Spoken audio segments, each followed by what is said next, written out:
Dumalong ilang parokyano sa misang idinaraos sa Santa Cruz Church bago po ang nakatakdang sabay-sabay na pagpapatunog ng kampana ng mga simbahan sa iba't ibang bahagi ng bansa bilang protesta kontra pork barrel.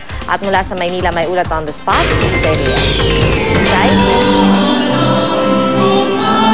Pia, alauna ng hapon ngayon inaasahang papatunogin ang kanilang mga kampanang may mahigit 1,000 simbahan mula sa iba't ibang parte ng bansa bilang protesta sa pork barrel.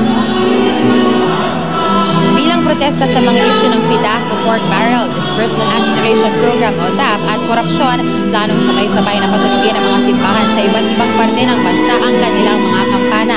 Sasabayan din ito ng pagpapatunog ng handbells. Ito ang pinanawagan ng ilang pari at pastor para iparating ang hinaing ng mga Pilipino at ng simbahan sa mga isyong pumapalibot sa ating bansa, lalo na sa larangan ng politika.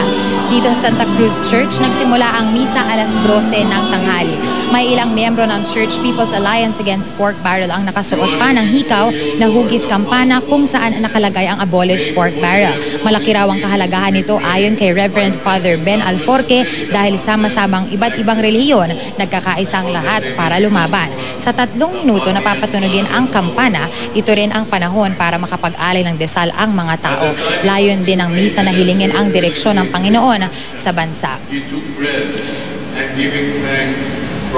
Samantala, Pia, hanggang sa mga oras na ito ay patuloy nga itong misa dito sa Santa Cruz Church at alauna ng hapon nga ay papatunogin itong kampana. Yung mga tao dito, yung mga attendees ng Mass ay kani-kanyang hawak din ng mga handbells, lalabas dito sa entrance ng simbahan at saka papatunogin ang mga handbells at saka raw mag-aalay ng dasal. Pia?